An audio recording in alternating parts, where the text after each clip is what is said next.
Welcome into WCMP's production of high school basketball.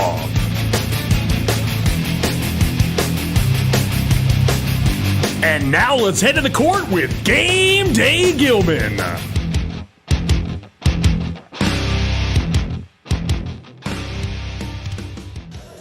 Welcome in, ladies and gentlemen, to tonight's broadcast here of boys basketball on WCMP. Thank you all for tuning in here this evening. It should be a good game as we are back at Hinckley-Finlayson High School here tonight. I was here last night to watch the girls basketball game against Pine City, and now I am back here again. I just couldn't help but stay away from this beautiful high school gym and this basketball game here this evening between the Hinckley-Finlayson Jaguars and the Aitkin Gobblers. Again, I'm Ethan Game J. Gilman. I'll be bringing it should be a good game as we are game. And again, it should be a good one looking at these two teams and how they stack up. Starting with your home standing Hinckley-Finlayson Jaguars. They are 2-1 on the season. They won their home opener at home here against Bram, 55-46. I was here for that one, and that was a good outing for these Hinckley-Finlayson Jaguars. They looked really good, really smooth out there for their first night out. Didn't look like it was their first night out by any means. They looked really good. They would then fall on the road that Friday to Northwood, 77-39. Northwood's right now having a fantastic season themselves. They are 5-0 on the year and just running through everyone they face. So they're having a good year. They look to be the team to beat in Class Single A. But as for Hinckley-Finlayson, after losing that game, they came back and went on the road up to Carlton and got the victory 71-49. And they have their game tonight at home. Next Tuesday, they'll also be at home, and they'll host Uppsala next Tuesday. So they've got a chance to be 4-1 going into the Christmas break, so to speak. They do travel up to the ESCO tournament on Tuesday, December 28th, right after Christmas. And they'll take on one of three teams, or maybe even all three, Nashwauk, Keewatin, Duluth Marshall, and ESCO. Then after that, they'll be back at home to face off against Rush City and Crosby Ironton Tuesday, January 4th, and Thursday, January 6th. So they have already played one conference game there against Bram, so they are 1-0 against conference teams on the season. But again, they won't face another conference opponent until after the new year on Tuesday, January 4th, when they host the Rush City Tigers.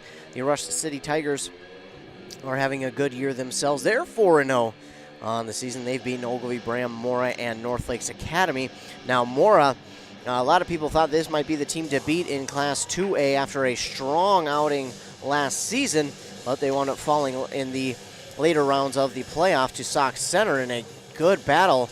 But I would look for these three teams to kind of be there again. Rush City, Hinckley-Finlayson, and Mora, along with Pine City. These four teams could be from the same conference and three from the same and one from the opposite conference, but they could all be in the playoff mix there, deep in the playoffs, and could wind up seeing each other once again once we get to that spot. On the other side here for the Aitkin Gobblers, they are 0-3 on the season. They lost their first game to Perham, then to Mora, and their most recent game last Friday against Moose Lake Willow River. So they do come into this game a little bit more rested after having a week of rest, and then they won't play again until they host their own tournament on Tuesday, December 28th. So again, Aitkin comes into this game well rested, and they look to use that to their advantage here. And it looks like we're going to get started for our national anthem and starting lineups. The music has cut off here, so I'm not sure if they're getting ready for that quite yet. The timer is running down under a minute now as I finish up here. The Jaguars just played here on Tuesday as they won, on the road against Carlton. So they're looking to get their third win on the season over the Aitkin Gobblers. Well, while we get ready for the national anthem and our starting lineups, we'll take a minute to hear a word from our fine sponsors. And when we come back, we'll be set for basketball action here on 106.5 FM, AM 1350, WCMP. Since 1967, Schmidt Construction, general contractor in Hinckley, has been where to go for all your building projects. Let Gerald Schmidt help you with designing, remodeling, or any new construction. Schmidt Construction specializes in residential home building, agricultural, industrial, and commercial buildings. With expert advice on all of your building projects and ideas, when you hire a contractor to take care of your building needs, you can't do better than Schmidt Construction, general contractor in Hinckley. 320-384-7901. It's the holiday season. That means sipping hot chocolate and spending time with family and friends. But it also means winter is here, and your furnace is working hard. With your comfort and safety as our top priority, Aquarius Home Services is offering a $55 furnace tune-up and safety inspection. At Aquarius, it's about keeping you cozy warm and worry-free for the holidays, and treating your home and time with respect. Schedule your furnace inspection today at AquariusHomeservices.com. Aquarius, earning the right to be recommended. Minnesota. It's home. Hot summers at the lake, beautiful falls, snowy winters, and rainy springs. We experience it all. Make sure you're ready to handle whatever this state throws at you with help from Minnesota Equipment in Isani. Minnesota Equipment carries brands you love, like John Deere, Steel, Toro, Gravely zero-turn mowers, and Aaron snowblowers. Their helpful staff can not only get you the equipment you need, but can help you maintain it so it will last. Plus, they carry a full line of farm equipment. Minnesota Equipment in Isani. Online at minnesotaequipment.com. Mortgage rates haven't been this low since 2017. Chad Greenway talking Franzen Bank Mortgages. Now is a great time to buy or build your first home, your dream home, or that cabin you've always wanted. Or maybe refinance and lower your monthly payment. The local mortgage experts at Franzen Bank will find an option that best fits your situation. Buying, building, or refinancing. Find a Franzen Bank mortgage expert today at franzenbank.com/getthere. Tell them Greenway sent you. Franzen Bank and Trust. Member FDIC, Equal Housing Lender. This is a story we all share, of a place rooted in tradition and rich with opportunity, of people driven by compassion and vision. At Essentia Health, we're proud to play our role in this story, because we know that this place, these people, are like nowhere else. Visit Essentia Health in Hinckley, Sandstone, or our new location in Moose Lake for all your care needs. Schedule an appointment at essentiahealth.org today. Are you ready for winter? Call D&E Heating and Air Conditioning in Hinckley. D&E Heating and Cooling is a local Amana dealer with quality workmanship and superior service. Now scheduling into 2022, D&E is ready to assist you, keeping all your heating and air quality appliances working like they should this winter. Their technicians are dependable, knowledgeable, and will provide a professional work ethic. That's their promise to you. Make them your go-to guys for all your heating and air quality systems. Look them up, deheatingcooling.com. If you've been injured in an auto accident or have sustained other personal injury, you don't have to leave town to get good representation. Spear & Swanson attorneys at law in Pine City are experienced and will work on your case with no fee until they get you money. They also handle divorce and custody cases, criminal defense, including DWI and other legal matters. Spear & Swanson is your local law firm that cares about you. So if you need legal representation or advice, call 320-629-7586. Spear & Swanson, attorneys at law in Pine City. Getting the kids to practice on time. Remembering if it's your day to bring snacks. Making it to the game with a clean jersey. Why are simple things sometimes so complicated? Thankfully, with Auto Owners, insurance doesn't have to be one of them. Auto Owners works with independent agents who answer when you call, so you can worry about more important things, like whether your kid is going to run toward first or third base. That's simple human sense. Visit Town & Country Insurance today at townandcountry-ins.com or stop in our offices in Finlayson, Hinckley, and Mora. Back here on 106.5 FM AM 1350 WCMP. We're just getting ready for this boys basketball game, again between the Hinckley-Finlayson Jaguars and the Aitkin Gobblers. Starting lineups here for the Aitkin Gobblers are number 1, Gus Sanford, number 2, Landon Jansen, number 3, Elijah Christie, number 11, Zach McDonald, and number 13, Alexander Palm. And then on the other side for the Hinckley-Finlayson Jaguars, it'll be number 3, Silas LaFave, number 10, Trey Visser, number 21, Lucas Kreft, number 23, Ashton Hosler, and number 50, Jordan Masterson. Again, the Jaguars 2-1 on the season. Aitkin Gobblers 0-3, looking for their first victory on the year, but they'll have to take on Hinckley-Finlayson on their home turf. And that will not be an easy road to victory here for the Aitkin Gobblers. And I was able to see the Jaguars on their opening night here at home as they hosted the Bram Bombers. And, man, Jaguars looked good in that one. And I think the Jaguars might surprise a lot of people once the playoffs start, but we've got a whole season to get through before that happens. But I think this is a team that can really, really push a lot of teams around, especially when they are on like they were against Bram. Aitkin 0-3 as we get the ball to center court. Tip off. Won there by the Gobblers. So they will work with it. Now with it is McDonald. He'll give it off to Sanford. And in the paint, putting up the shot is Landon Jansen for 2. And that'll make it a quick 2-0 score for the Gobblers. LaFave works with it. And now with it on the far side is Visser. Visser, he'll back up, kind of reset things for the offense for Hinckley-Finlayson. Now he drives. He thought he found a lane. He'll pass it off there to Ashton Hosler for 3. It's no good. Visser had the rebound, then had it pulled away. And going to say it's off of the Jaguars. I thought maybe the Gobblers touched it last, but they did not, and it is Gobbler ball. They have it now. Sanford trying to work around the defense, get up in the paint. He kisses that one off the glass. It's up and in for 2.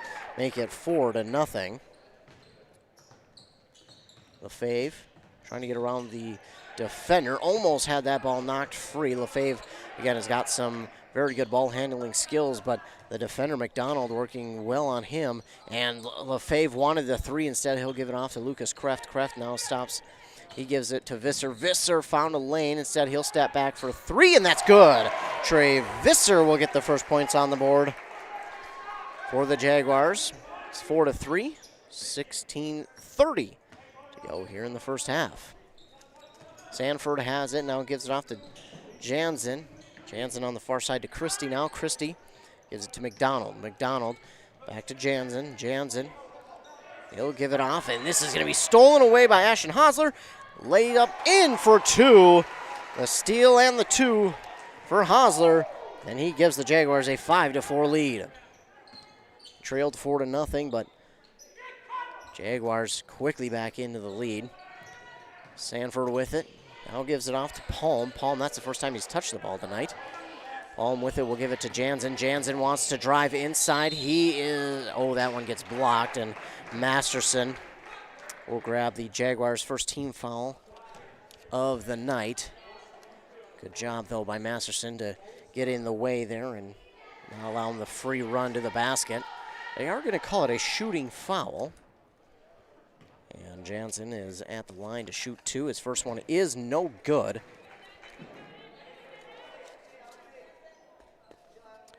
We'll go down the first. Score will remain 4-5. Jaguars with the lead. Jansen no good on the second, but Christie is right there for the rebound. Now he'll give it off to Palm. Palm to Donald for 3. No good. McDonald, excuse me. And the Gobblers keep it alive. Nice job there. Nice hustle play to keep that one alive. And Sanford will work with it now. He'll give it off to McDonald. McDonald will give it back to Palm, and Palm puts it up, lays it in for 2. Nice assist there from McDonald, and the Jaguars will work it up the court. Now trailing 6-5. LaFave gives it to Visser on the far side. Visser thought about pulling up from 3. Then instead he'll pass it to Hosler. Hosler will give it to LaFave. LaFave now to Kreft. Kreft gives it in the corner near side to Visser. Visser to LaFave. LaFave pump fakes, thing to Hosler. Back to LaFave. Now in the paint to Masterson. Visser for 3, and that's good.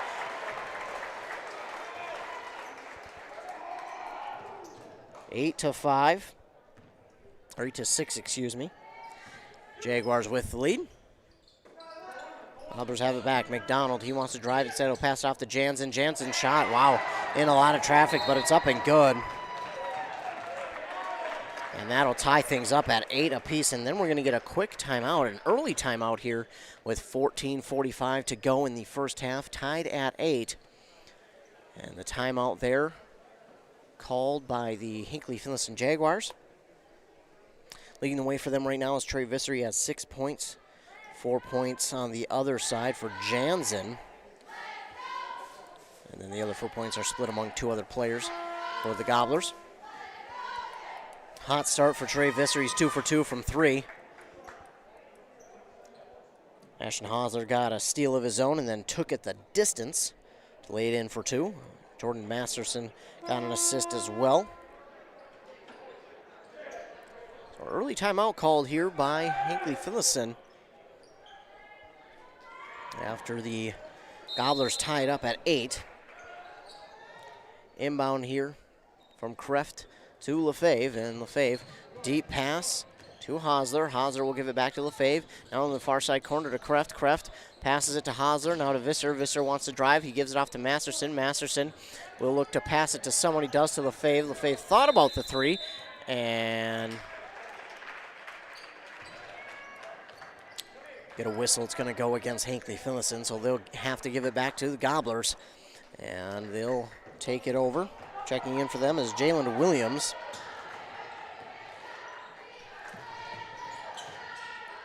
They have it. It's McDonald who gives it off to Palm.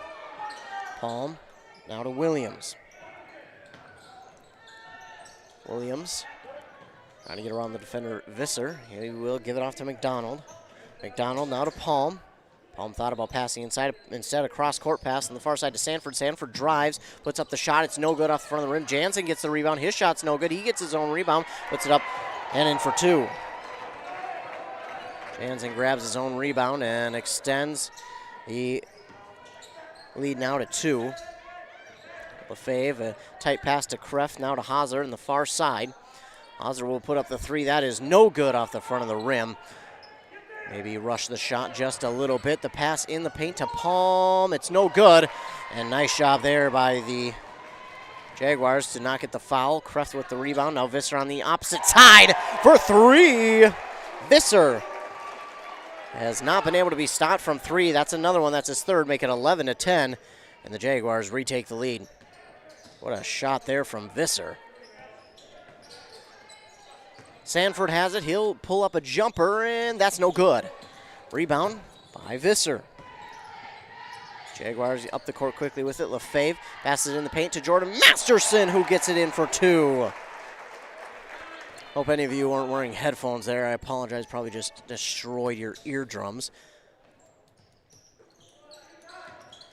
Gobblers have it, putting up the 3-point shot. No good, and Jansen with the rebound. His shot's no good. He'll get his own rebound once again, and that shot no good.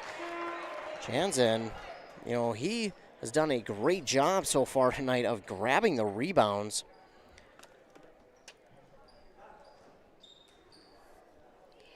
Done a good job down there in the paint to grab the rebounds on the offensive side, and that's the 2nd foul already on Masterson. Jansen hits his first, makes it 11-13. Now checking in is Randy Scaff.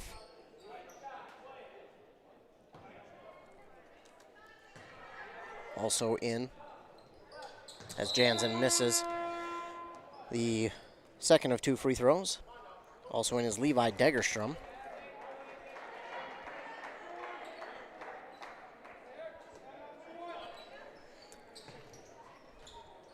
Kreft inbounds here to Visser. Visser back to Kreft. Kreft will take it up the court himself. He'll slow things down. He'll lose the dribble, and he'll try to keep it alive. He does. Gets it off to Degerstrom. Degerstrom will give it back to Kreft. Just a good job there. Good aware play by Kreft to notice that he was losing it and then gave it off. Visser now with it on the opposite side. He wants to drive. Thought about 3. Gives it off to Kreft. Kreft will drive. Gives it off to Visser. Now to Lefebvre. Lefebvre drives. But oh my goodness, the pass in between a couple of legs. But then Scaff couldn't hold it cleanly, and it's turned over, and now Sanford has it for the Gobblers. 12 minutes to go, 13-11. Hinckley-Finlayson with the lead. Pass in the paint here to Palm. Palm wants to turn around, put up the shot off the glass. It's up and in for 2. That'll tie things up at 13 apiece. Lefebvre with it. We'll give it off to Visser. Visser will work it up the court. He gives it off to Kreft. Kreft on the near side now. Gives it to Degerstrom, who stands at the top of the key. And, that pass a little too lackadaisical. It's going to be stolen away from Scaff and up and in for 2 by Elijah Christie. A little too lax on that pass there from Degerstrom, and Gobblers make him pay. Silas Lefebvre has it now as this team trails 13-15 with 11:15 to go in the first half. Visser gives it off to Degerstrom. Degerstrom looks, he gives it to Lefebvre. Lefebvre gives it to Scaff. Scaff turns around, puts up a shot, no good. And that is rebounded there by Jalen Williams. Williams up the court with it. It's around one defender, now passes out to Palm. Palm for three, that's no good. And gonna go out of bounds, last touched by the Hinckley-Finlayson Jaguars.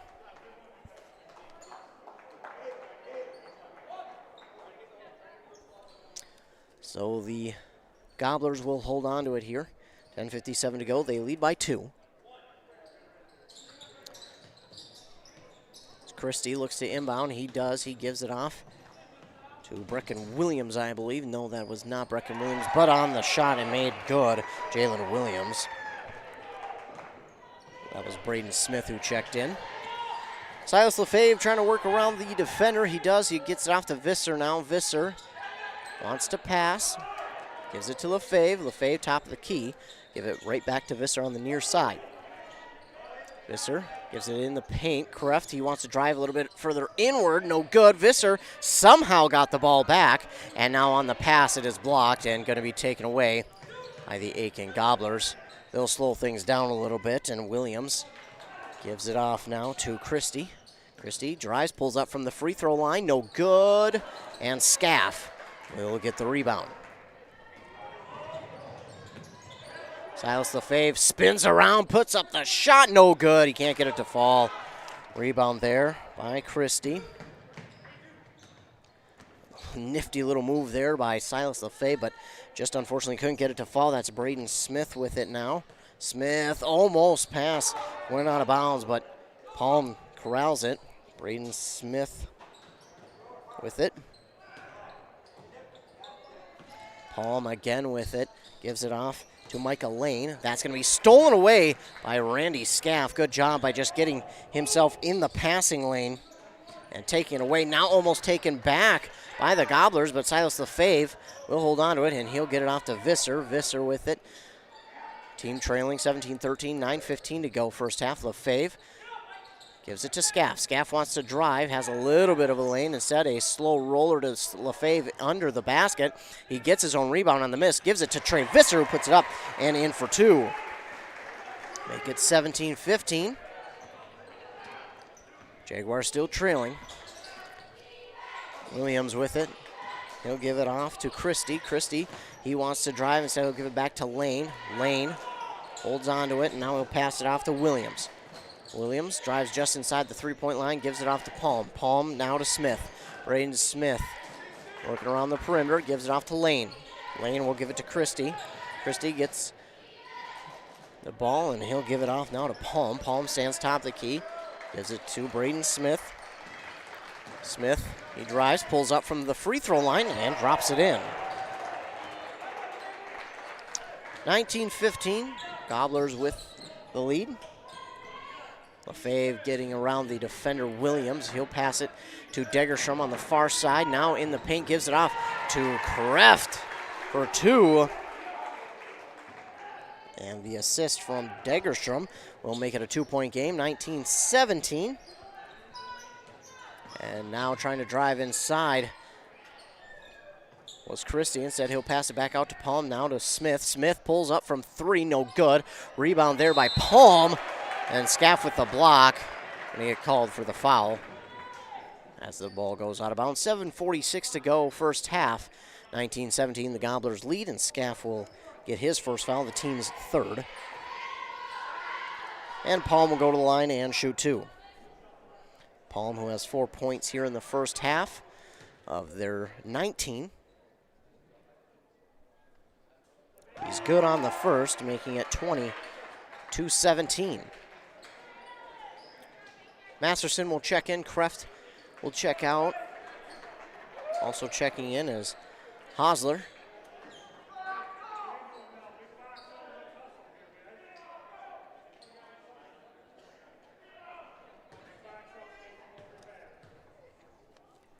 Palm looking to go 2 for 2 from the line. This one is up, and it rattles in. It's 21-17. Hinckley-Finlayson trails by 4. And Masterson inbounds to Lefebvre. Lefebvre.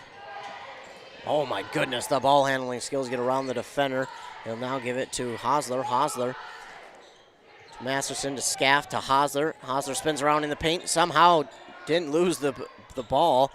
And then Masterson got the rebound, but it's going to be taken away by the Gobblers. That pass intended for Jansen was tipped away, and then trying to keep it alive was Braden Smith, but he stepped out of bounds. And the Jaguars will get the ball. 7:22 to go, 21-17 the score. Inbound from Degerstrom here to Lefebvre, and Lefebvre will bring it up the court. Passes it to Masterson. Masterson back to Lefebvre. Lefebvre for a long three. That's off the front of the rim. No good. And racing after the rebound. Oh, my goodness. Almost getting it was Ashton Hosler. That's a hustle play from Hosler, trying to keep that alive. But unfortunately, the ball does touch the boundary. And the Gobblers have it right back. It's Sanford who checks back in. He takes it to the basket. That's no good. And it's Masterson with the rebound. Degerstrom will take it quickly up the court. No good on his shot. And now we're going to get a whistle. We'll see who the foul will be called on here. And it's going to be on Braden Smith of the Gobblers. That's their first foul of the first half. And just under 7 minutes to go. Score remains 21-17. Inbound, and Lefebvre will get it from Degerstrom. He'll give it back to Degerstrom now, standing at the near side elbow. Degerstrom drives inside, pulls up from just in front of the free throw line. No good on his shot. And it is Jansen who gets the rebound for the Gobblers. Now to Braden Smith, who will look for three, and my goodness, what a three it was. Drops it in, 24-17. Lefebvre, again using his nifty ball handling skills to get around the defender. He passes it to Degerstrom, and he'll take a three-point shot. That's no good. He hasn't been able to find his rhythm from three, which is unfortunate because in the last couple he's had been pretty open. Sometimes you just take a little bit to find your rhythm. And hopefully for the Jaguars, it doesn't take too much longer. Degerstrom will inbound to Scaff, who gives it to Lefebvre. Lefebvre backs back out. He wanted to drive. Instead, he'll go to the Jaguar logo and pass it to Hosler. Hosler, and he'll pull up from three. Give it to him. Hosler hits on the three to make it 20-24. Sanford with it. Gives it in the near side corner here to Blaze Sanford. And I think we're going to get a timeout here from the Aitkin Gobblers. While they do that, we'll take a minute to hear a word from our fine sponsors. Are you interested in a technical degree that can quickly help you land your dream career? Or maybe you've always dreamed of going to a four-year college, but you'd like to start close to home. Either way, Pine Technical and Community College has you covered. PTCC offers more than 50 degrees in hot fields like healthcare information technology, advanced manufacturing, and business. PTCC is now accepting applications. Financial aid may be available. Online at pine.edu. Starting out or starting over, find your future at Pine Technical and Community College. 106.5 FM, AM 1350. Your home for tonight's boys basketball game between the Hinckley-Finlayson Jaguars and the Aitkin Gobblers. Jaguars trail 24-20 right now with 5:38 to go in the first half. They have hit 4 threes in the first half the Jaguars, 3 from Visser and 1 from Hosler. Only 1 from the Aitkin Gobblers, just from Braden Smith. But they lead right now 24-20.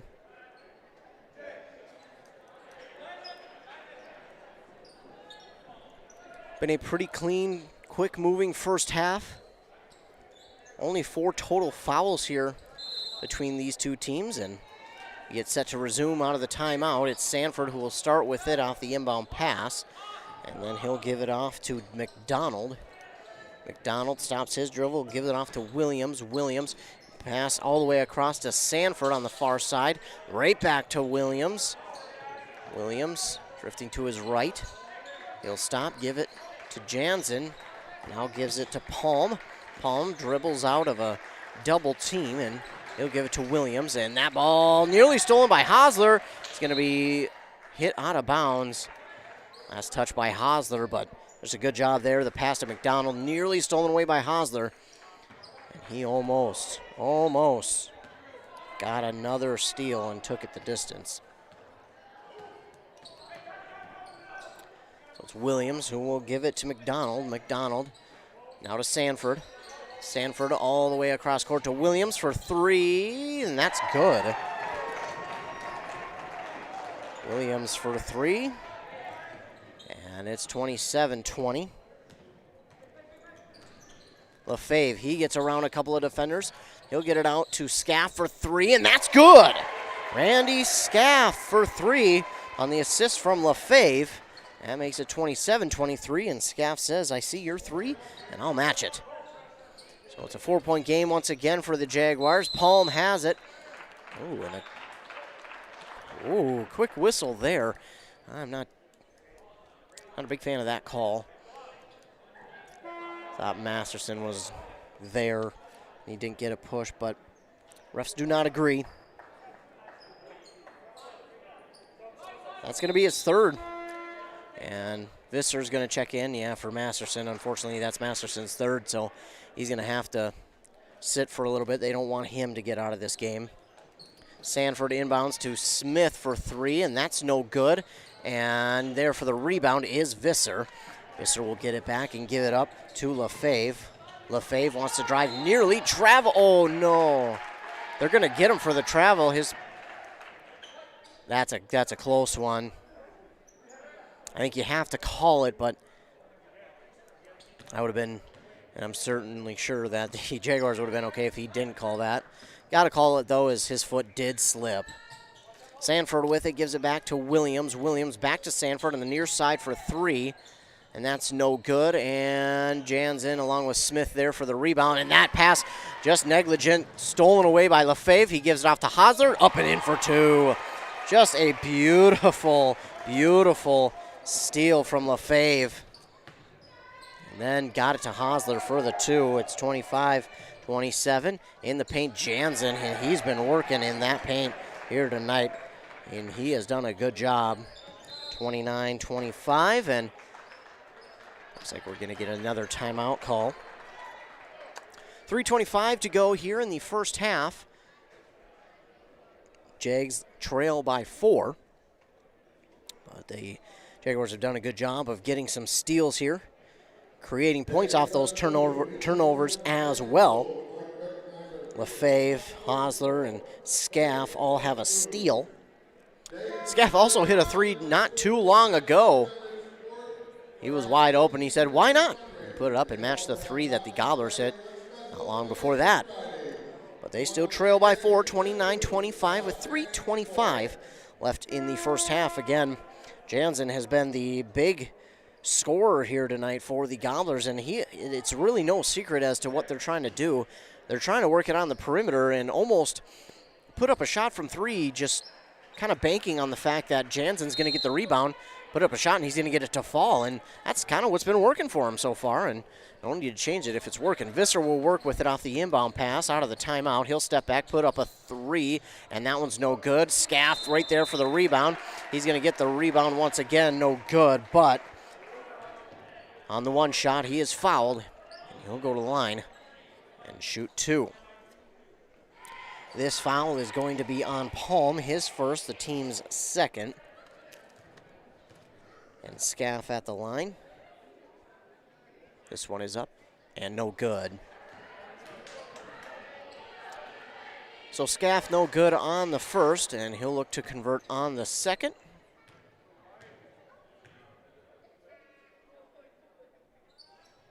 And no good on the second either. Hosler trying to get the rebound, but it's Jansen. Who else? He's been a rebound machine here tonight for the Gobblers. Sanford who will have it. Sanford slowing things down with 3 minutes left. Gives it off to Williams. Williams turns around, gives it to Jansen. To Braden Smith. Smith will give it off to Palm. Palm to Sanford.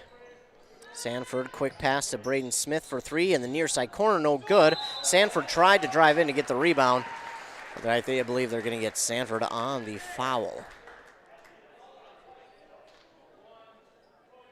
And they will. That'll be his first, team's third. And the Jaguars will have it. Inbounding is Kreft, giving it to Visser. Visser works it up the court, drifts to the left, and he finds a lane. He takes it to the basket. It's up and in for two. The and one opportunity now for Visser as he got the shot to fall and was fouled, making it 27-29. And that foul committed by Braden Smith, his second, and Visser has a chance at a three-point play.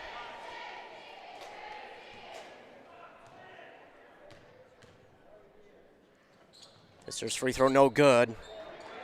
So he will get the two, and that's it. Now a deep, quick pass to Palm, and that's going to be stolen away. Palm was drifting out of bounds. He had to get it off quick.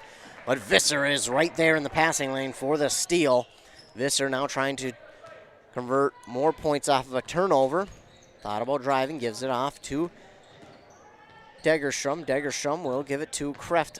Kreft in between two defenders to Scaff. And it's in for two. Beautiful pass there from Kreft on the assist. And we have a tie game at 29. Just a beautiful pass from Kreft to Scaff. And Scaff with a nice lay-in. Palm now has it for the Gobblers. Far side pass to Sanford. Sanford, he wants to drive. Instead, he'll pass, trying to get it to Palm. That pass is just behind him. Palm was streaking to his left to the near side. And Sanford pass was just a little behind him, and the Jaguars will benefit off of that mistake with 1:40 to go in the first half. They have tied things up. Trey Visser works with it now. Pass on the near side to, that's Hosler, no good, but Visser right there for the rebound. Visser bounce pass now to Kreft. Kreft gives it back to Visser. Visser working around the pick here. He'll give it off to Degerstrom. Degerstrom trying to get around one defender. Instead, he'll give it to Kreft. Kreft now to Hosler. Hosler, he drives inside, tries to put up a shot awkwardly. No good, but Scaff somehow gets the rebound. But this time, it is going to be taken by the Gobblers. And interesting. They're going to get that foul on Kreft. And I thought that was going to be on Sanford, but they do not agree. 29-all with a minute to go and counting. Gobblers have it with it now. There's McDonald. He gives it off to Sanford. Now to Christie. Christie back to McDonald. Back to Christie.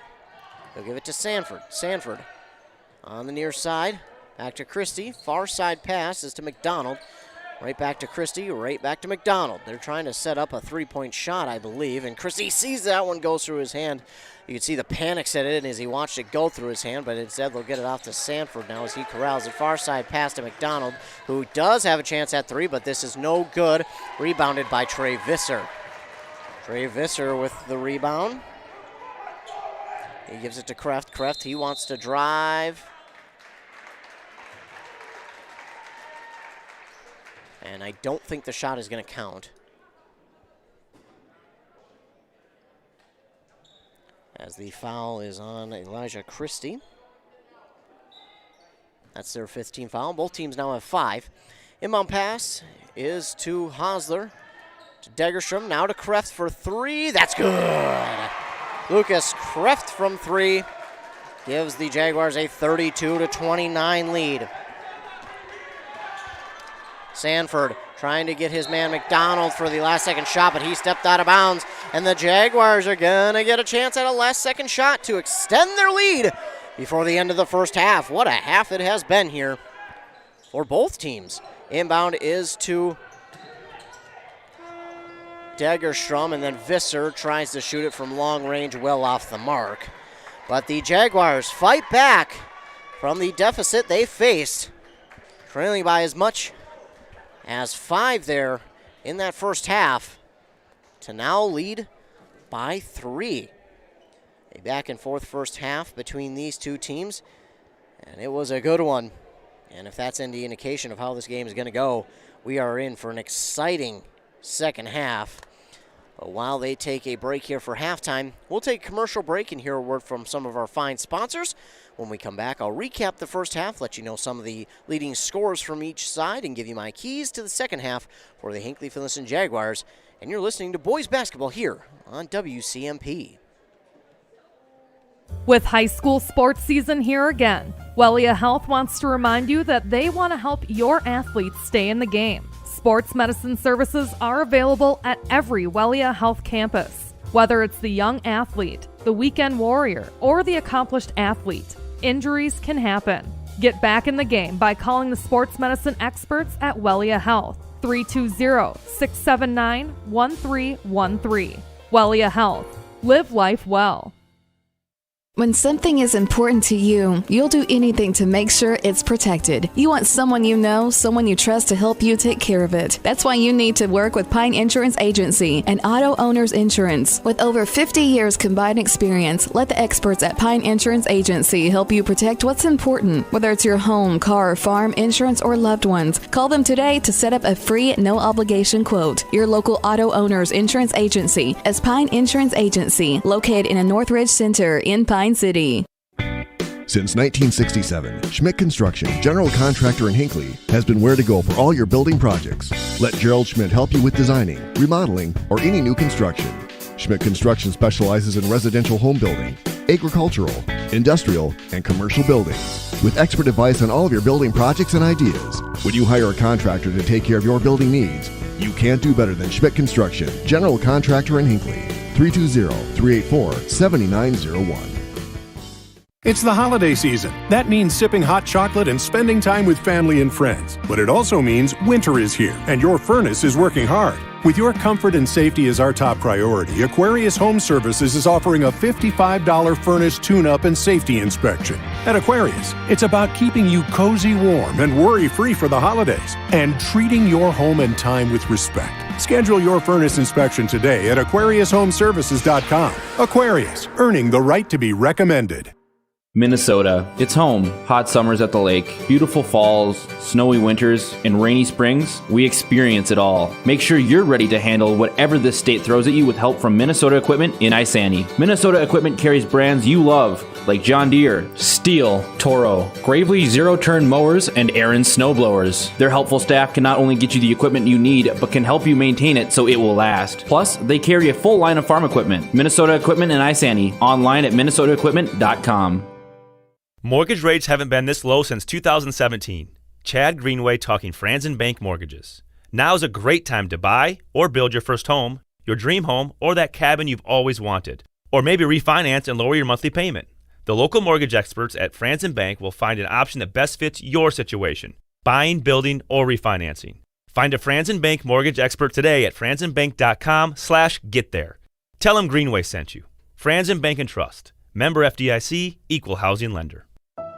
This is a story we all share, of a place rooted in tradition and rich with opportunity, a people driven by compassion and vision. At Essentia Health, we're proud to play our role in this story, because we know that this place, these people, are like nowhere else. Visit Essentia Health in Hinckley, Sandstone, or our new location in Moose Lake for all your care needs. Schedule an appointment at essentiahealth.org today.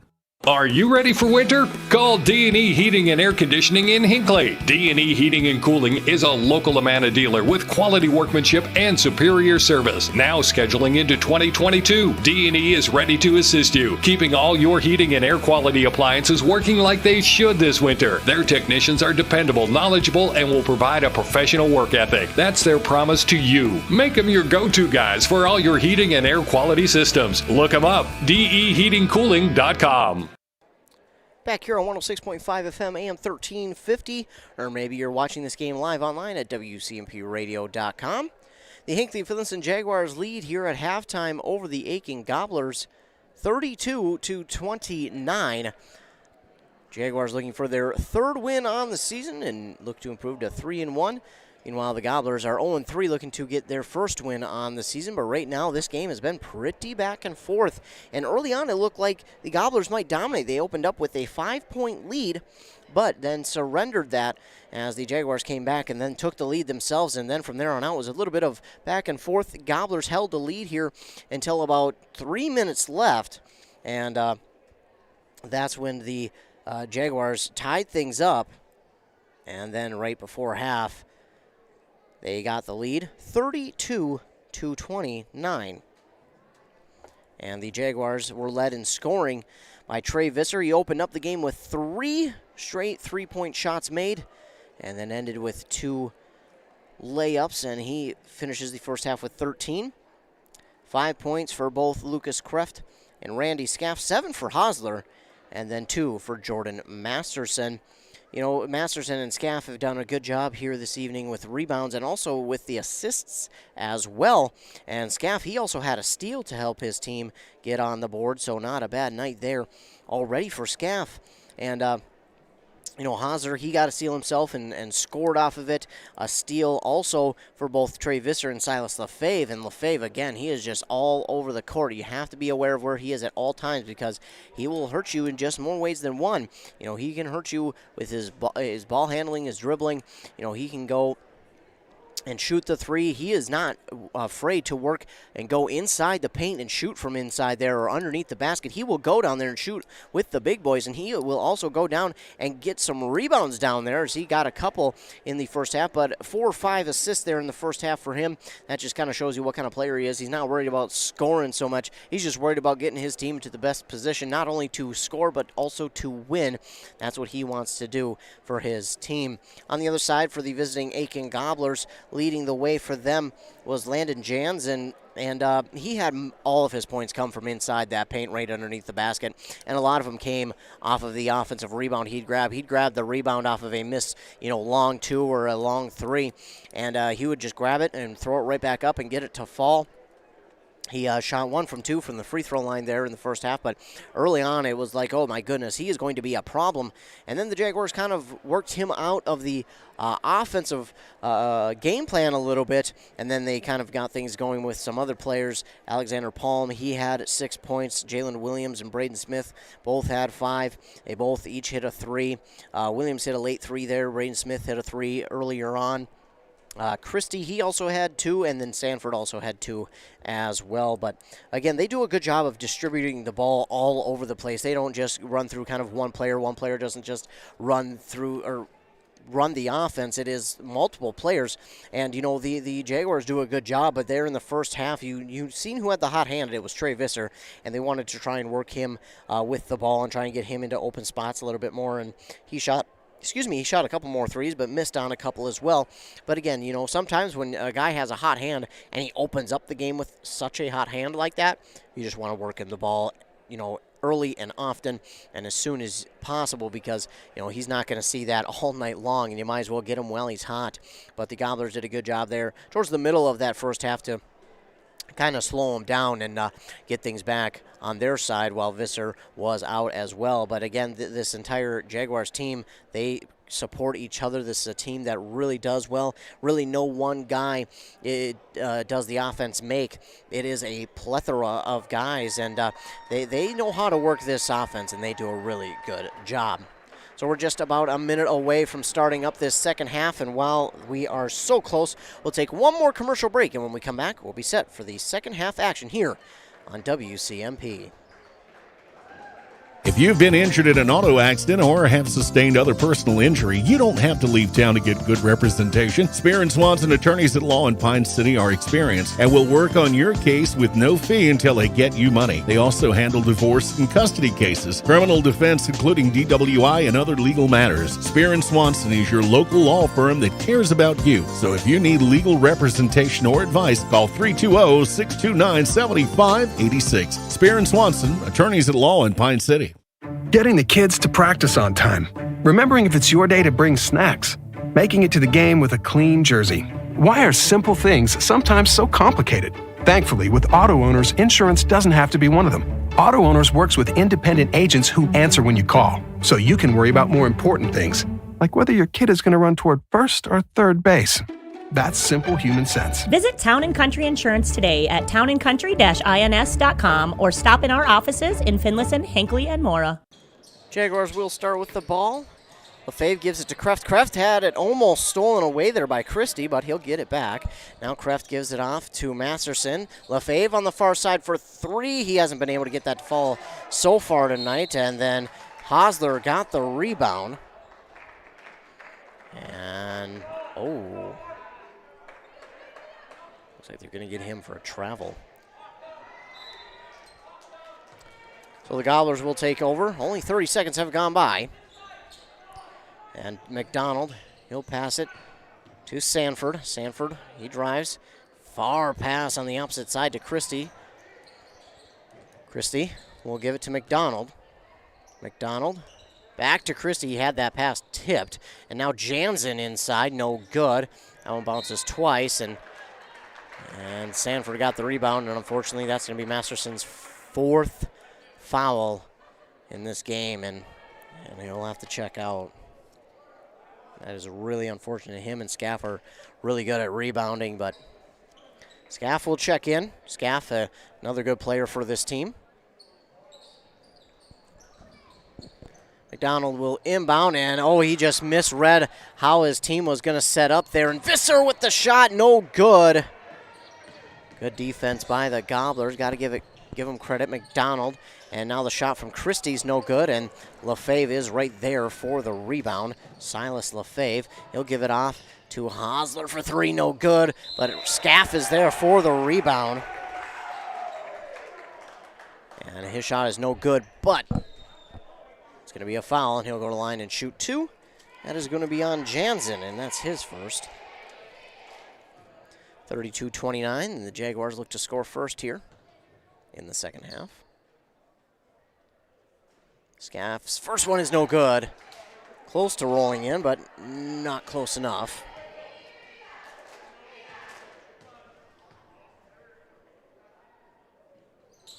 Scaff's second one is good. So they will score first to make it 33-29. McDonald passes it to Christie. Christie all the way across court to Sanford. Sanford now wants to drive. He tries to get it. A low pass there to Palm, and we get a whistle.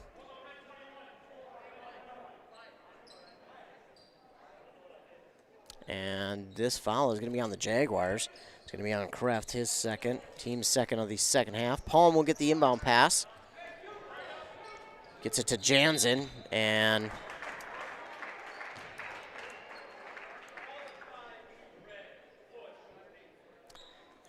now they're going to get Scaff for a foul, his second, team's third. Quick inbound to Palm, who puts it up and in for two. That makes it 31-33, and down the court quickly is Lefebvre. Gives it to Hosler, and Hosler does not like the call on the travel. That was pretty close, so I think either way it would have been a good call. Palm with it has it stolen away, and the Jaguars will take it down on offense. Lefebvre in the far side corner. He finally gets that three to fall. Makes it 36-31. That's what they've been waiting on all night from Lefebvre, and a nice feed from Hosler. And now taking it the other way is Christie. Behind the back pass, no look for Sanford, and it is up and good for a three. Nice job there by Christie, my goodness. Some trickery. Scaff with it, and he'll give it to Hosler. Hosler fakes one way, and now we'll give it to Lefebvre, who almost loses it. Lefebvre trying to work around the defender McDonald, and he'll give it off to Hosler, who stands on the far side elbow. Now back to Visser. Visser to Lefebvre here on the near side in the corner. Gives it off to Hosler, who works in the paint. That pass goes right between Visser's legs, and then Kreft gets bumped hard by Sanford. And Kreft didn't like that too much. He got up and was a little bit upset. Sanford looks like he might have bumped his head a little bit. He looks to be okay, though. And that's what we care most about, is that everyone is okay. Christie will check out, and in for him is Williams on the Gobbler side, and the Jags will inbound here off the foul. Kreft will inbound to Lefebvre. Lefebvre will give it off to Hosler. Hosler pauses. He'll give it to Scaff. Remember, Scaff has hit a 3. Scaff will give it to Kreft, though, and to Visser. Visser quickly to Lefebvre. Lefebvre fakes one way, goes the other, tries to get a nice touch shot. That's no good. Kreft as it poked away, and Scaff will get the rebound. Well, he'll just get the pass back, and now Kreft is fouled hard as he goes for the shot, and he'll go to the line to shoot 2.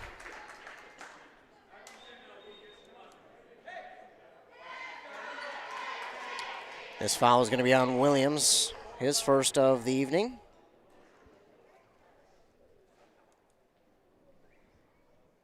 Shot is up and good from Kreft, makes it 37-34.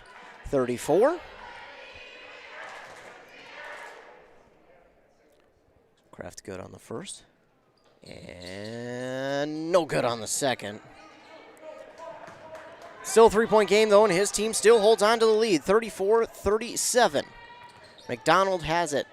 Gives it off to Williams. Right back to McDonald. Now to Sanford, but it's stolen away by Visser. Visser in the passing lane once again, trying to get it to Hosler. Hosler will corral it after it was tipped. Now to Visser once again for 3, and cannot start where he left off in the first half. It's no good, and the Gobblers have it. It's Williams with it. To McDonald, back to Williams. Now to Sanford. Sanford quickly to Jansen. McDonald. Now to Palm. Palm almost has that one stolen away by Kreft. And did they get the timeout in time? That was close, but they're going to grant Aitkin the timeout. That was close. Scott Stanfield just got the timeout called in time for his Aitkin Gobblers. My goodness, I mean, if we had a booth review here, I think we could go back and review that one to see if the ball came out before the timeout was called, because, man, was it close. Dan Kreft and his assistant coach, Trey Visser, both kind of jumped up off the bench and weren't sure if that one was too close, but smart job there by Stanfield to notice that that ball was getting stolen away by the Jags and called the timeout. But Jaguars still hold on to the lead, 37-34, 14-10 to go here in the game.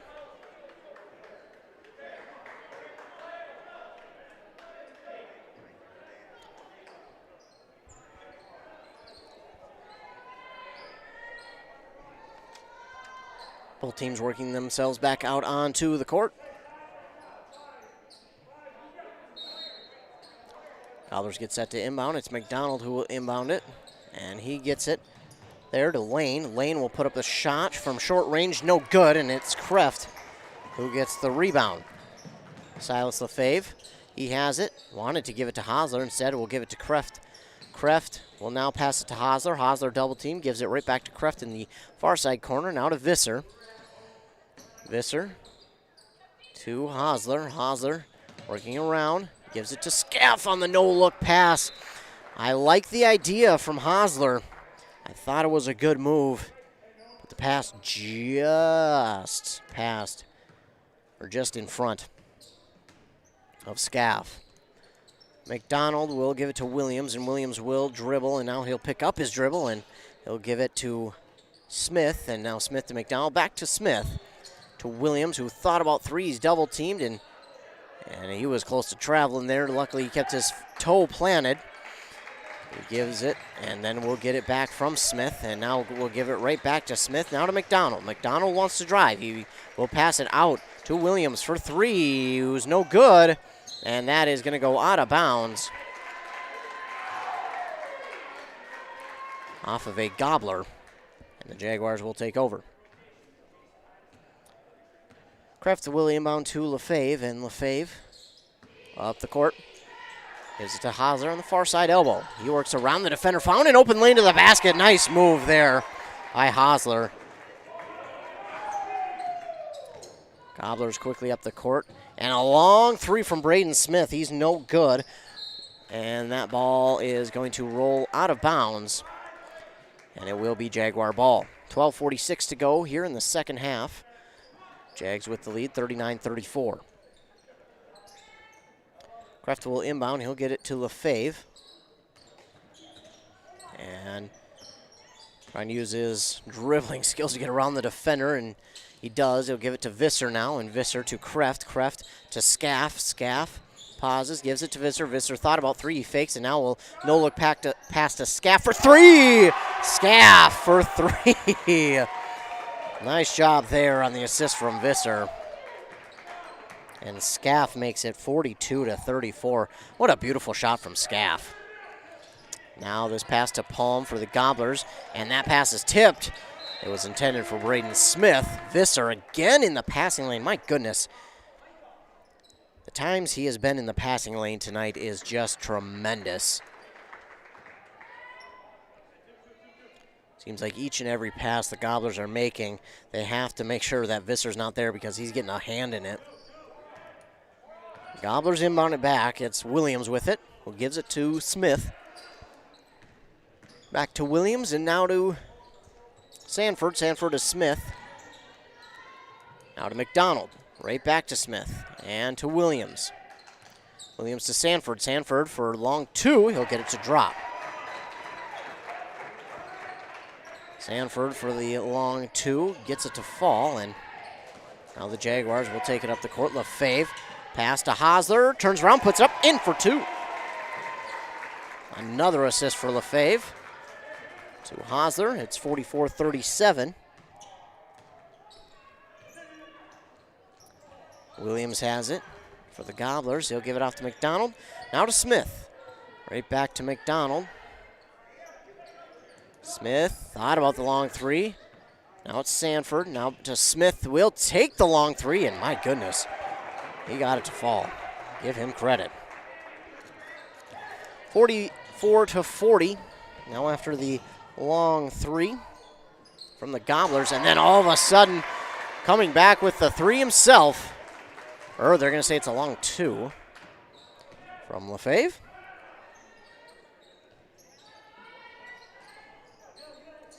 (46-40). Gobblers to Braden Smith. They're almost daring him to take that long three. Instead, he'll give it back to Williams in the near side corner. And, a strong shoulder from Williams into Hosler. And Hosler's asking, how can that be on me? Yeah, I'm kind of wondering the same thing. Either way, it's a 14th foul for the Jags here. 10:35 to go. They lead 46-40. And that looked more like Williams was looking to run him over with a football out there. Braden Smith from long three again, but this time it is no good. Dagerstrom had the rebound for a moment. And I don't know who got it. I think it's the Gobblers who wound up getting it.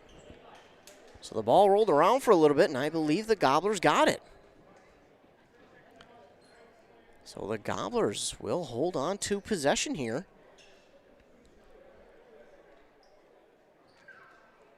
So that was Dagerstrom who originally got the rebound and then had it kind of knocked away out of his hands, and it rolled on the ground for a moment, and Gobblers wound up with it, and they smartly called the timeout.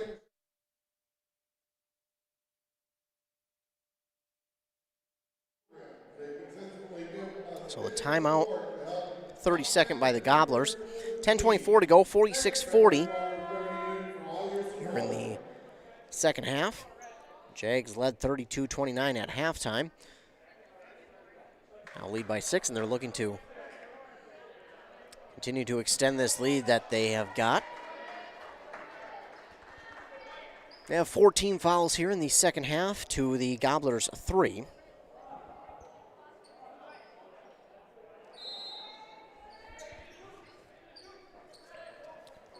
Sanford will inbound to Smith for the Gobblers, and he'll give it off to Christie. Christie stands at the Jaguar logo. And we'll get it to Smith. Smith on the far side gets a pick. Give it off to Sanford. And I think a little bit of miscommunication there for the Gobblers. They had two guys in the same spot. One shot into the paint and then the one stayed. And I think the pass was intended for the young man who was trying to work inside. And it'll go out of bounds, and the Jaguars will take over. Lefebvre has it, gives it off to Degerstrom. Degerstrom has that ball knocked away, but he holds on to it. Gives it to Visser. Visser to Scaff, now to Kreft. Kreft on the far side elbow, working on Sanford. Takes one bounce and then passes it to Degerstrom, now to Lefebvre. Lefebvre in the paint to Kreft, and that one's going to be knocked away out of bounds. Strong block there by Williams. The Jaguars will hold on to it. 9:45 to go. Inbound to Degerstrom to Visser now. And Visser will give it to Kreft. Oh, Kreft has that one blocked, but going to get Williams. Oh, no, they're not. They say that Degerstrom has a foul. So it looked like Kreft was fouled, but instead they're going to say Degerstrom must have had a moving screen. And now it is on the other side, Gobblers for three, no good. And the rebound goes to Degerstrom. And now trying to put up a shot from two is Kreft, no good. Gobblers have it, Sanford with it. Sanford will give it off to Christie. Christie, no good. Sanford gets the rebound. Now to Williams. Williams will back up and go and pass it into the near side corner to Christie. Now to Williams, who's open from the near side elbow, no good. And, Christie goes over the back of Visser, who is going to get the rebound, and that'll be a foul. There on Christie, his second, team's fourth. Jaguars with 5, and ref quickly explained to Kreft why he did not get that foul call on him.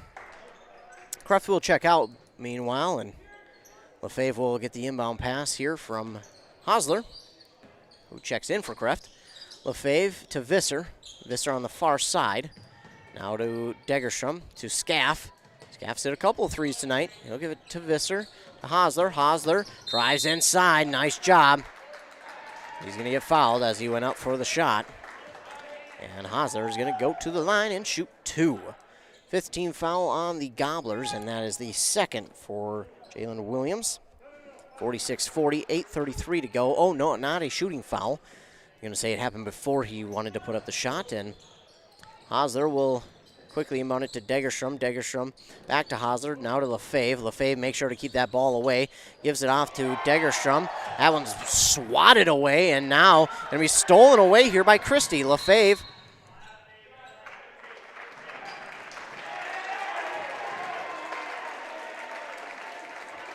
And going to get a foul on Christie.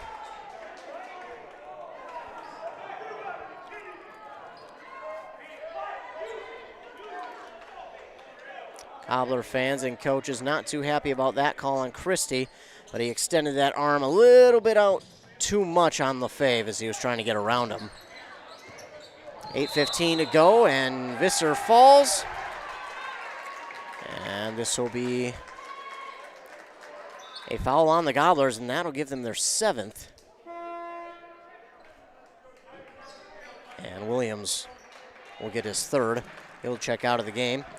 17 foul, and that'll send Visser to the line for a 1-and-1, 46-40. And Visser looking to end the scoring drought here between these two teams. It's been stuck at 46-40 for a little while here, but Visser no good on the first. Scaff, I don't know how he got that rebound, but he did, and he puts it up and in for 2. Scaff just out-muscled the Gobbler defender, and he got it. Sanford now with it, and his pass to Christie. Did it go out of bounds? Yes. Christie did a nice job of hustling to the ball, ran into some of his players on the bench, but managed to get it back, or the Jaguars did. Jaguars with it. It's Silas Lefebvre on the far side. It's a pick from Scaff, and now to Degerstrom. To Visser. Visser drives. He stops. To Hosler. Hosler drives inside, puts up a floater, which is no good. Scaff again with the rebound, and he's fouled. And he's going to go to the line and shoot two. Scaff has been an absolute machine here with the rebounds. And that's going to be the third now on Braden Smith of the Gobblers. Their eighth. Scaff at the line to shoot two. It's 48-40.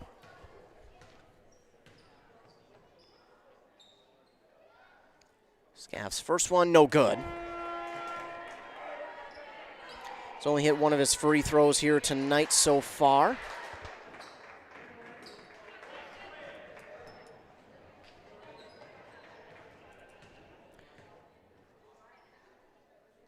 Scaff on the second one. It is good. So Scaff hits the second one, and he makes it a 9-point lead for the Jaguars. 49-40. 7:48 to go in the game. McDonald with it up the court for the Gobblers to Sanford. Back to McDonald. Thought about passing it to Christie in the far side corner. Now Sanford will take a shot from long. Three, no good. And rebounded there by Masterson. Masterson and Scaff have just been really good at rebounding the ball here tonight. Lefebvre working around one defender. Now tries to get around two instead. He'll give it off on the far side to Degerstrom. Degerstrom works around. Gives it now to Visser. Visser works inside. Puts his back to the defender. Gives it off to Hosler. Hosler will take a step, and he'll work to the far side. Oh, and a little bit too fancy with the ball handling. He loses possession, and now Christie will go down and put it up and in for two. 49-42. And Lefebvre is bumped by McDonald, and Lefebvre just kind of put up his arms and say, hey, how does that work? And he's going to get called for the foul. Oh, I'm not sure what the call is there on how he got it, but he must have extended his forearm a little bit too far, and they'll get him for that. Sanford, he'll give it to McDonald. Now to Williams. Now to Christie. Christie spins around to avoid the steal. He puts it up from long two, no good, and Visser is right there for the rebound. Degerstrom to Lefebvre for three, no good. And Christie is there for the rebound for the Gobblers. And now Sanford, three straight away, no good. And Visser with another rebound here this evening. Degerstrom has it, and he'll pass it to Hosler. Hosler near side. Gives it off to Masterson. Now to Visser. Visser gives it off to Hosler, and Hosler, as he went up for the shot, he kind of knocked over the defender, and I think it was more the ball coming up and hitting the defender in the stomach that forced him to fall more than it was a foul there on Hosler, but it is a foul nonetheless. I should say a ball to the stomach more than it was a shoulder. But it is an offensive foul no less, and the Gobblers have it back. Not for long, though, as Hosler gets the steal. Silas Lefebvre back to Hosler, now to Lefebvre, and Visser going to put it up from three, no good. Excuse me, that was Degerstrom, but getting the rebound is Visser for two, no good. And Hosler's right there for the rebound. He's no good as well. Masterson gets the rebound, and he'll be fouled.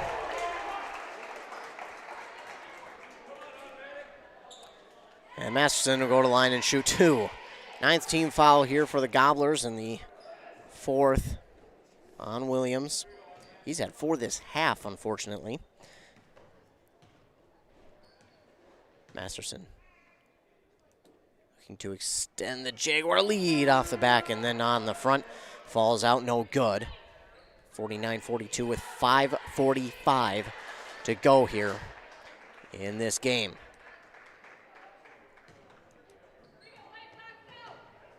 Masterson. Shot is up. That one's no good. And ball still up for grabs. It's going to be Masterson who gets it back. He gives it off to Visser. Visser no good on the shot.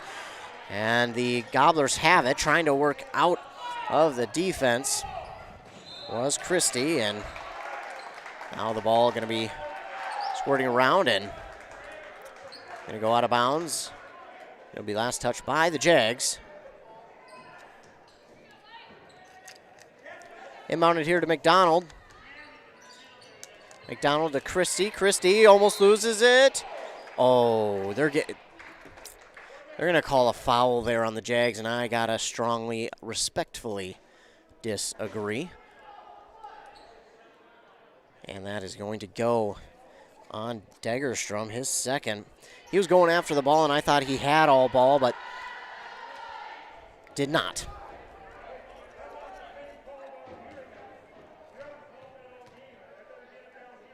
Kraft's head coach for the Jags, not too happy with the call. But the miss on the free throw shot, and Hosler gets the rebound, and the pass for Degerstrom nearly rolls out of bounds, but Degerstrom gets it back. Degerstrom now to Visser. It's Masterson to Lefebvre, and that's going to be pushed out of bounds by McDonald.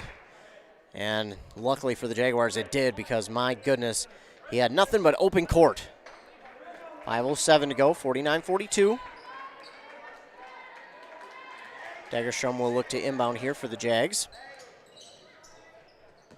He'll get it to Lefebvre on the other side of the court, and he'll work it past half court now. And he'll work now just inside of the free throw line. No good, but Degerstrom is right there for the rebound, and that's going to be stolen away by Christie for the Gobblers. His layup is no good, and Lefebvre will get the rebound on the other side.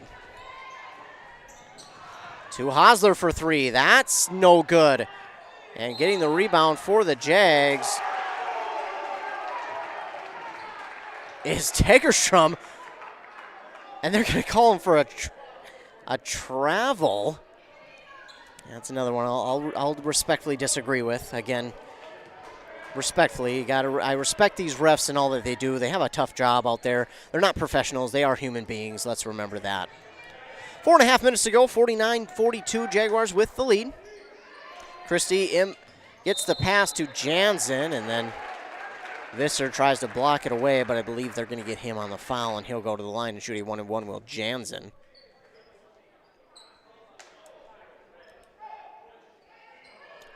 That's Visser's first of the evening.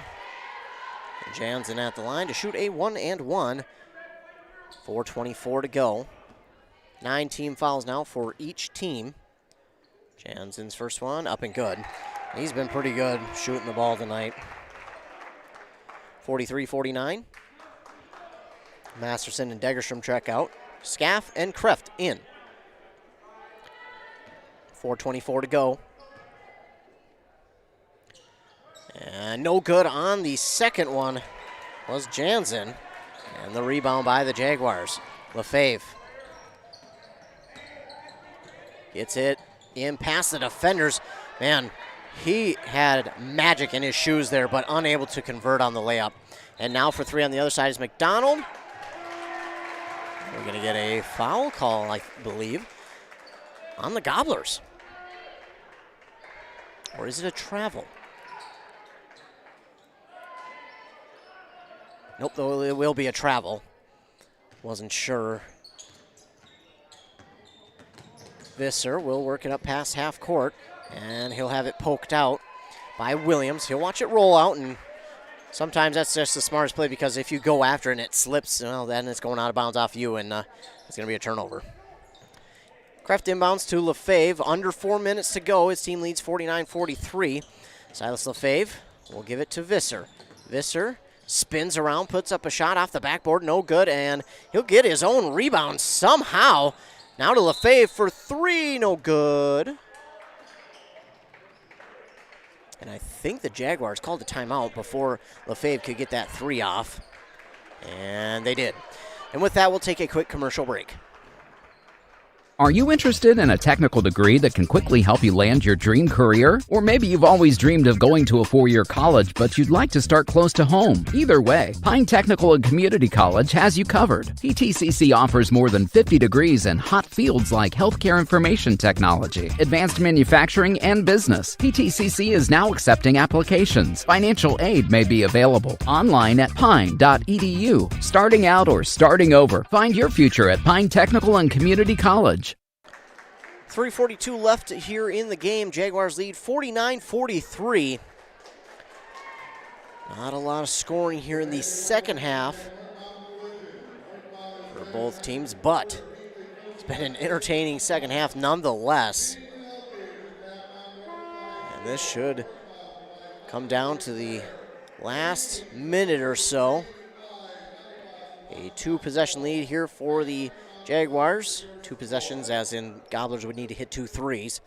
Otherwise, it's 3 possessions to hit 3 twos.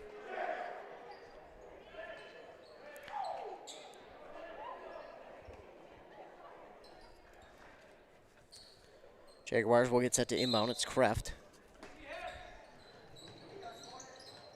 Kreft inbounds to Lefebvre, far side for 3. Oh, in and out. And Hosler for a moment had it, lost it. Sanford will take it for the Gobblers. Sanford works around 1, passes it to Jansen, and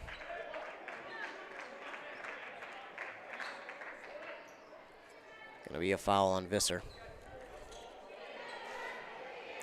That'll send Jansen to the line for 2, as now the Gobblers are in the double bonus with that, the Jags' 10th team foul here in the second half.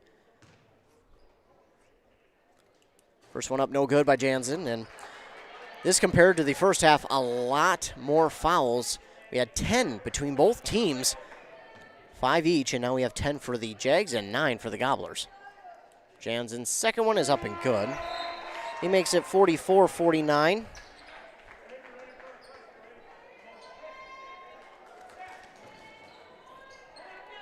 Kreft, he'll inbound to Lefebvre, and that's going to go through his fingers. And that's not what you wanted if you're the Jaguars. That'll give the ball right back to the Gobblers, and all of a sudden, the Gobblers have found a new life. 3.5 to go. Sanford will inbound here to Williams. Williams right back to Sanford. Sanford drives on the far side, and that ball gets out to Jansen. Jansen puts up the shot, no good. Jansen gets his own rebound, up and in for 2. The shot will count. So he has a chance for the 3-point play, does Jansen. And this could get this game within 2.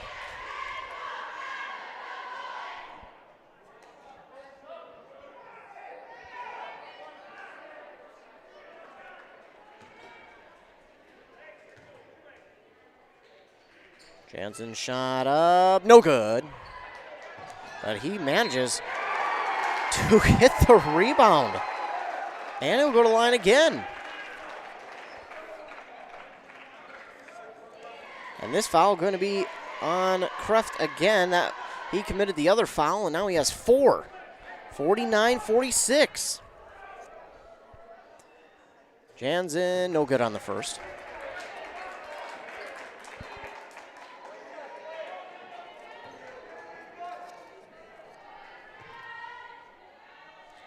And no good on the second. Getting the rebound was Hosler, and he'll get it up to Lefebvre. Lefebvre has that one poked out by McDonald, who puts it up and in for 2. And all of a sudden, this game has really turned on its head. 49-48, Jaguars with the lead. And you can hear the Gobbler fans getting loud. And now it's going to be lost by Hosler on the pass from Lefebvre. And Sanford, no good. Oh, on the shot. But they're going to get a foul on the Jaguars. 2:44 to go.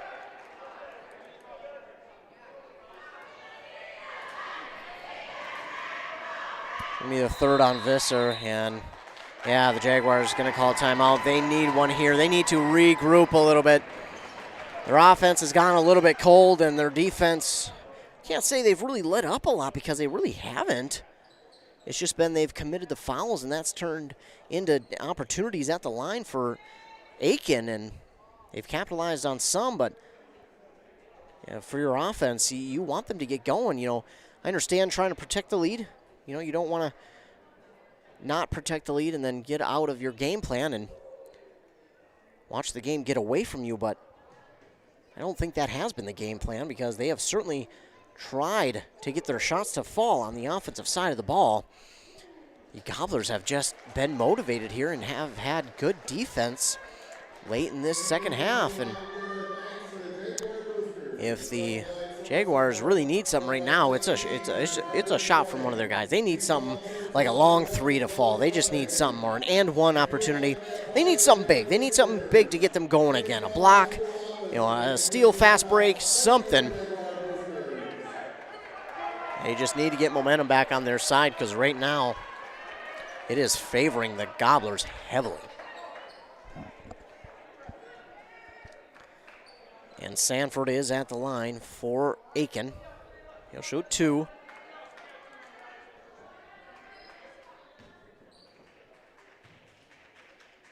First one up, no good. So, interesting. This next shot can only tie up the game.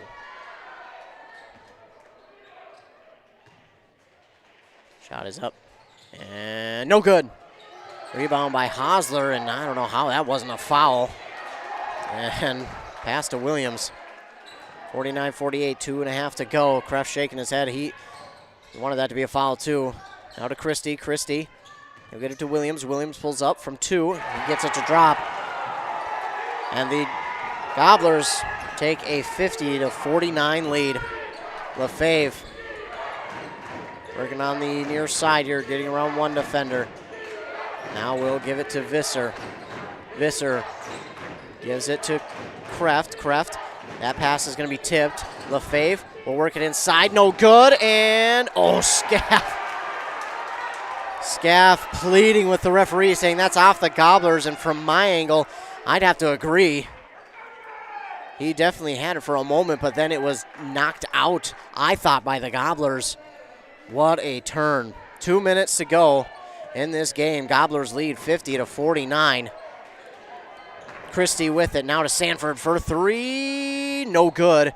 And Visser, that ball's rolling on the ground. And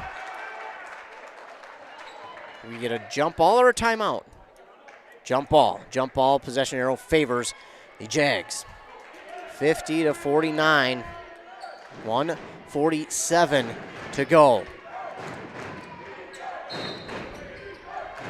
Kreft will inbound for Hinckley-Finlayson. He's got to get it off soon. And he does just in time to Masterson. And that just unfortunate, because Masterson had it. It went through his hands, but they just struggled to get the inbound off there. They had no one open. And I get not calling timeout in that situation. You want to save your timeout just in case. So I like the no timeout call there from head coach Dan Kreft. He knows what he's doing, of course, but that's just so tough. Fowlers did a good job of making sure the Jaguars had nowhere to inbound it to, and the Jaguars nearly get a steal, but Gobblers get it back, and now we'll get a timeout here from Aitkin. 1:25 to go, and they look to just play keep away. Now, something that I'm very excited about, and a lot of people are as well, is in 2023, no longer will you just be able to play keep away when you have a lead or have the ball. Instead, you will have to shoot the ball. You will have to shoot the ball. They will implement a 35-second shot clock coming in 2023's winter sports season. So, starting in 2023, in the winter, you will have a 35-second shot clock. That means a shot clock violation, and it'll have to hit the rim in order to reset. So it's going to be very interesting. I'm interested to see how it changes the game. I'm interested to see, will we see more higher scoring games, more lower scoring games? Because we've seen a lot, and we've heard a lot about teams who have kind of just ran out the clock, and we've seen 14-6 basketball games, or we've seen teams put, up 100 points in the allotted time in two halves. So, and that's probably going pretty quickly up and down the court to score 100 points. So I'm interested to see how it will affect the game of basketball here in Minnesota. Again, will we have more higher scoring games? Will we have lower scoring games? It'll be very interesting. Or will it not change it at all? Will they be so, just used to it and acclimated because of college and, NBA basketball? They both have a shot clock, and, usually as a basketball player, when you're practicing, you usually have a shot clock in your head. So we'll see. But, of course, that is still 2 years away. And in this game, Gobblers have it 1:20 to go. It's McDonald. McDonald Passes it to Jansen. Jansen back to McDonald. McDonald, he wants to drive. Gives it off to Christie. That ball was tipped and knocked out of bounds, I think, by Lefebvre. And Lefebvre trying to plead with the referee, saying, please give it to us, our ball, but was not to be.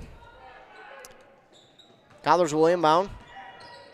They give it to Christie. Now back to Sanford. Sanford to McDonald. Now to Sanford once again. And again, you can tell the Gobblers just playing a little bit of keep away. Jaguars might sooner than later have to start to foul. Because Gobblers right now, I don't think they plan on taking any sort of shot unless they're wide open, like right here. And the shot is no good, but rebounded by the Gobblers. McDonald has it. And 35 seconds to go, 50-49.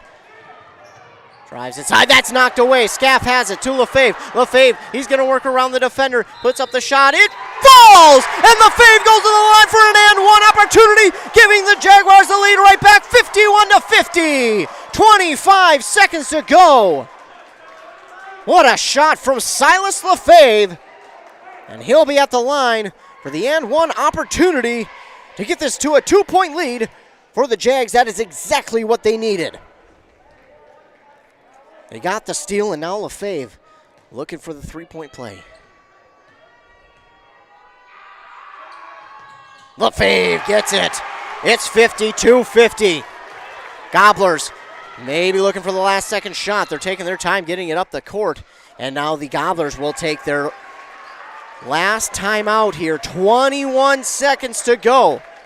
Your homestanding Hinckley-Finlayson Jaguars with the lead, 52-50, with 21 seconds left in the game. And what a turn that was. They got the steal that they needed. Lefebvre took it up the court, worked around the defender Sanford, and not only that, he got him to commit the foul, and then he converted on the free throw to make it a three-point play. It's 52-50. Lefebvre has just done really well all night with being a good teammate, assists and rebounds, and he doesn't have a lot of points on the evening. He has 8 points on the evening, but those last 3 might wind up being the most valuable on the night. The Jaguars went cold on offense there for a span of about 5 minutes. And about 7 of where they only scored 2 points. And now they just scored 3 from Lefebvre. And my goodness, could be the most important 3 points of this game. Jags will have to hustle to get back out on the court. One thing I've noticed, these referees have been kind of on both teams all night to get out of the timeout huddles very quickly. As soon as that buzzer goes, they're like, hey guys, get back out on the court. Here we go.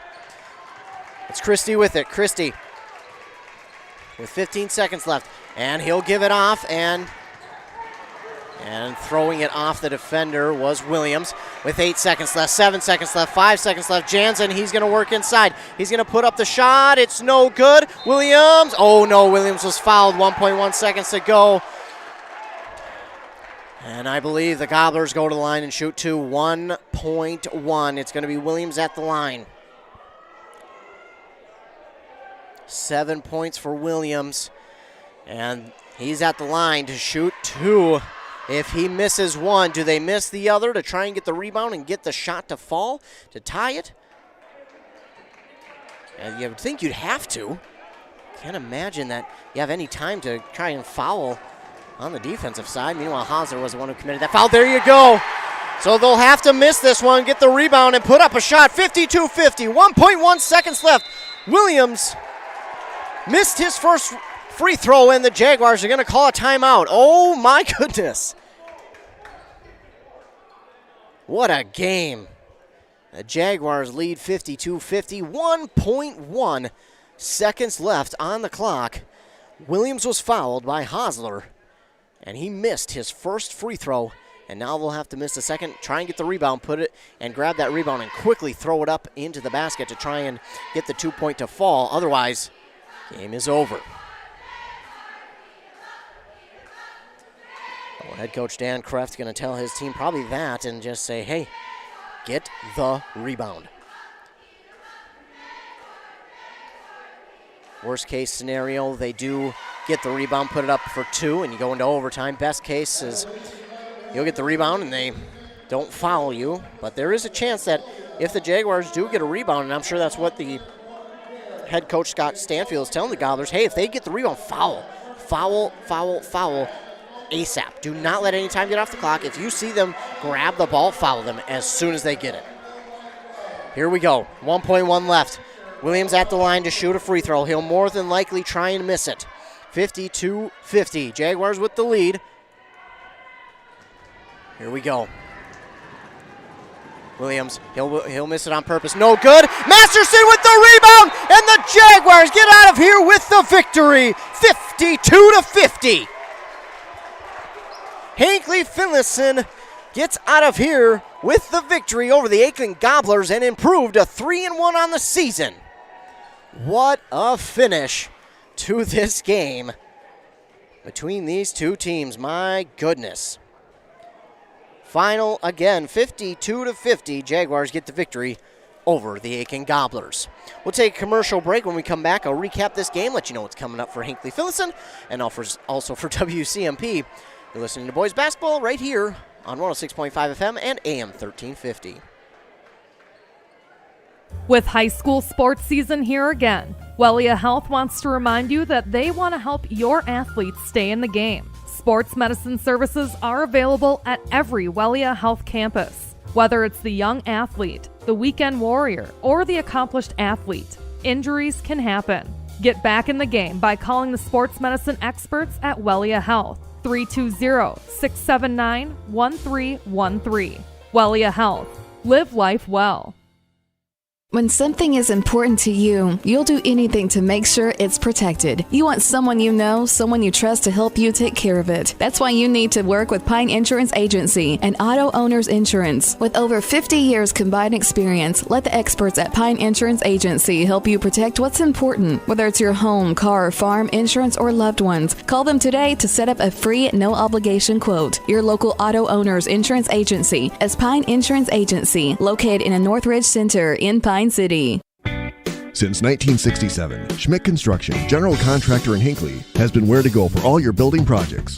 Let Gerald Schmidt help you with designing, remodeling, or any new construction.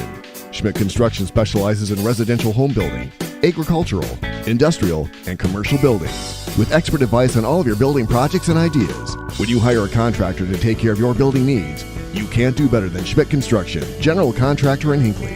320-384-7901. It's the holiday season. That means sipping hot chocolate and spending time with family and friends. But it also means winter is here, and your furnace is working hard. With your comfort and safety as our top priority, Aquarius Home Services is offering a $55 furnace tune-up and safety inspection. At Aquarius, it's about keeping you cozy warm and worry-free for the holidays, and treating your home and time with respect. Schedule your furnace inspection today at AquariusHomeservices.com. Aquarius, earning the right to be recommended.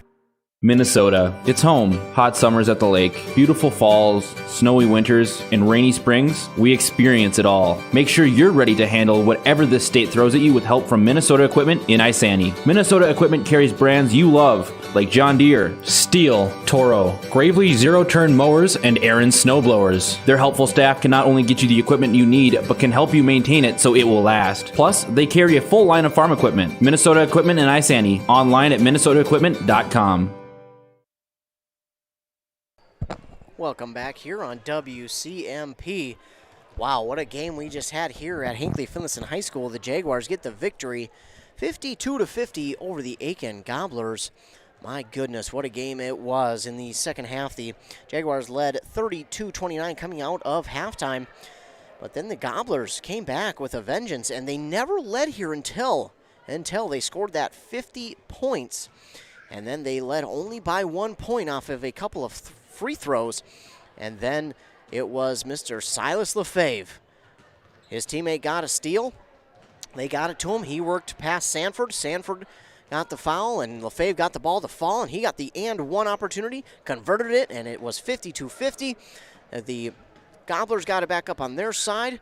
Jaguars were tight on defense. The ball almost was turned over. The Jaguars really almost ended it right there, but the Gobblers got it back, and then a foul by the Jaguars. Might have been the best thing, though. Might have been the best thing that happened there, because they sent Williams to the line, Jalen Williams to the line for the Gobblers. He missed his first and then purposely had to miss the second in order to try and get the rebound and get the shot up quickly, but it was not to be, as Masterson got the final rebound there, and the Jaguars walk out of here with a 52-50 victory, and again improve to 3-1 on the season. It was a really good game here in Hinckley-Finlayson, but looking at the stats, leading the way for the Jaguars, Trey Visser had 13 points at half. That's what he finishes with, and he'll lead the team with that. He was really guarded well here in the second half. They didn't really allow him any open opportunities to shoot the ball, so they did a really good job of just covering him up, making sure that he didn't have any open shots, and they did just a really good job of making their corrections here in the second half to the Gobblers on Visser. Then it was Randy Scaff who had 12. He hit 2 threes in this game, and he finishes with 12. Then it's Ashton Hosler who finished with 11 points. Then Silas Lefebvre finishes with 8, all coming in the second half. Lucas Kreft scored 6, and Jordan Masterson had 2. He led the team, was tied with the lead for rebounds with Randy Scaff. Him and Scaff, Masterson I'm speaking of, both had 6 rebounds, 5 for Trey Visser and 4 for Hosler and Lefebvre. Assists, Lefebvre had 6+. Again, if you're listening, these are unofficial stats. I try to keep them as I keep up with the game. So these are really unofficial stats, but I keep up as much as I can. They had 5 first-half fouls and 10+ here in the second half. So really a tale of two halves here for the Jaguars. Pretty clean first half. They got out to the lead, and then they got the 3-point lead after trailing for just a couple of seconds there in the first half. And really that's kind of what the story was towards the end of the second half here. But again, they Gobblers opened up with a 5-0 lead. The Jags led for a short time, and then with 3 minutes left in the first half, they tied it, and then with under a minute, they got the lead. But again, they finished with 10+ here in the second half, so the Gobblers did a really good job to kind of flush the Jaguars here in the second half and put them into some uncomfortable situations they certainly didn't want to be in, and they just did a good job of drawing some fouls as well. Leading the way for them was Landon Jansen. He had 13, 8 for Braden Smith and Alexander Palm, 7 for both Sanford and Jalen Williams for the Aitkin Gobblers. They finished with 9 second-half fouls when they only had 5 in the first half, but a lot of those came towards the end of this second half, did those 9 fouls. But again, it is a win nonetheless here for Hinckley-Finlayson. I'm sure they'll look back at this game and say, hey, we need to play better here in the second half, because, of course, they only scored 20 points here in the second half. Now, a lot of times, sometimes that's all you need in the second half. You don't need too many. But with how well they played on offense in the first half, I think they were expecting a little bit more out of their offense here in the second half, especially when they had a cold spell there of about 2-3 minutes in the middle of the second half where they just didn't score. Then they scored a couple, and then they again went on a 3-4, maybe even 5-minute cold spell where they didn't score at all before they scored their 49th point.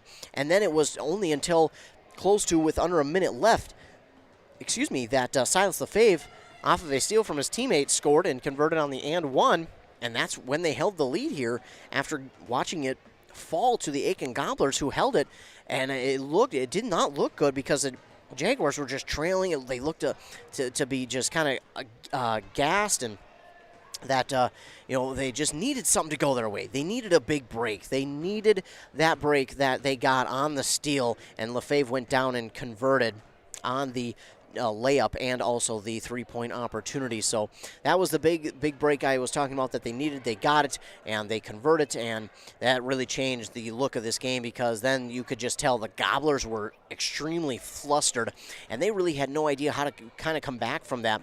But unfortunately for the Hinckley-Finlayson Jaguars, they did not, and they did not convert on the first free throw, which then forced them to purposely miss the second, and then Masterson sealed it with the rebound after they purposely missed the second, trying to get the rebound for themselves. But the Hinckley-Finlayson Jaguars improved to 3-1. Gobblers fall to 0-4. Looking at what's coming up for the Hinckley-Finlayson Jaguars, next Tuesday, they will host Uppsala right here at Hinckley-Finlayson.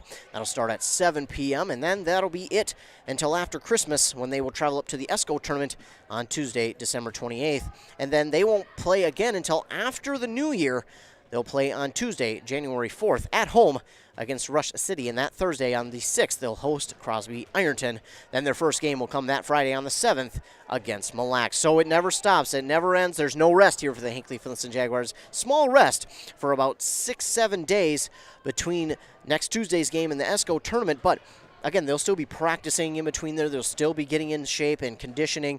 So there really is no break. They still have practice and everything like that. So really there is no rest for them. And that is so tough as they do have a very good win here tonight over the Aitkin Gobblers.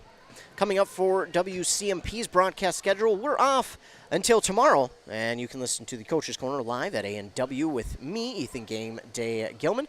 I'll be live there at A&W from 11 a.m. to noon.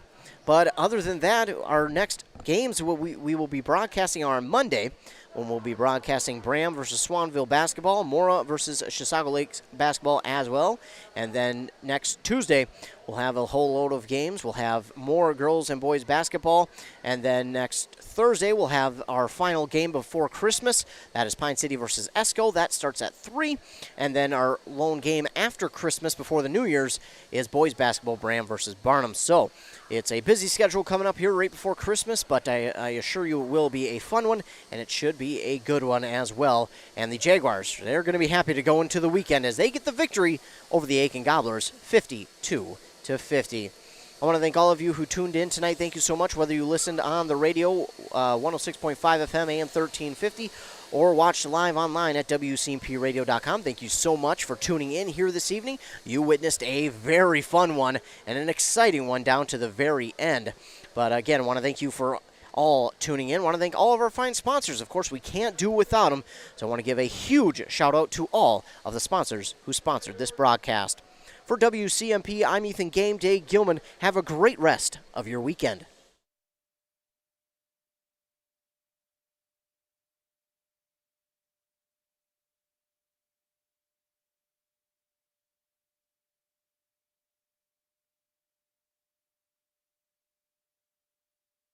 Our fine sponsors. Of course, we can't do without them, so I want to give a huge shout out to all of the sponsors who sponsored this broadcast.